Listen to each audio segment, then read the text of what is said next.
እንዴት ናችሁ? በአሜሪካ ያላችሁ ኢትዮጵያውያን እንግዲህ የትራምፕ አስተዳደር ከመጣ በኋላ አዳዲስ ነገሮች በየጊዜው ይመጣሉ፣ አስደንጋጭ የሆኑ ነገሮች። አሁን ደግሞ በ60 ቀናት ኢትዮጵያውያን ህጋዊ እውቅና የሌላቸው ወይም ያልፈቀድኩላቸው ኢትዮጵያውያን በ60 ቀናት ሀገሬን ለቀው መውጣት አለባቸው ብላለች። ያን ካላረጉ ዲፖርት እንደምታረግ እንደምታሰርና ሌሎች እርምጃዎች እንደምትወስድ ነው ኒውሶች፣ ዛሬ ወጡ ኒውሶችም የተለያዩ ታማኝ የሆኑ ምንጮችም የሚናገሩትና አስደንጋጭ ነው። እውነት ለመናገር አሁን ኢትዮጵያቶች፣ ሙዚቀኞች፣ ባለሀብቶች፣ ዝነኞች ምናምን እንደ ድሮ ሮጣ መግባት በጣም አስቸጋሪ የሆነ ነውና አላቅም ነገር ምን ሊፈጠር እንደሚችል። እንግዲህ በርካታ ሰዎችን እድል ይዘጋል፣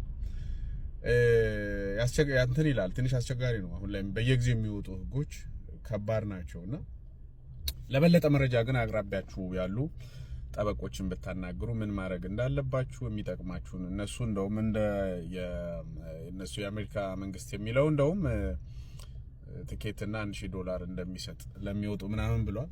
እንግዲህ ውሳኔውን ከጠበቃ ጋር መማከር ነው።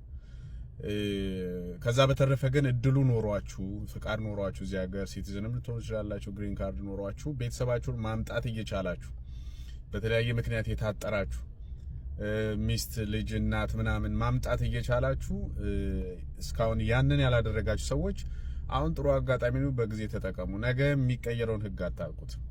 ስለዚህ ነገ የሚቀየረውን ህግ አታውቁትም። ከዛ በላይ ደግሞ ግሪን ካርድ ኖሯችሁ ሲቲዝንሺፕ ማመልከት የምትችሉ ሰዎች ይሄን እድል ተጠቀሙ፣ አትፍዘዙ። ነገ የሚመጣው እድል አታውቁትም፣ ወይም ደግሞ ነገ የሚመጣውን ህግ አታውቁትምና አሁን አሜሪካ መግባት በጣም ይሄ በቃ በመርፌ የመሽለካ አይነት አክል ሆኖ ተካብዷል። እኔ እስከዚህ ሀገር ከመጣው ጀምሮ አሜሪካን ቪዛ እንደዚህ ውድ ሆኖ አይቻላቅም። ድሮ ሲወራ ነው ማቀው። ለማንኛውም እንግዲህ እግዚአብሔር ይርዳችሁ፣ እንደዛ አይነት ሁኔታ ውስጥ ያላችሁ ነገ መልካም ይሆናል። መልካም ቀን።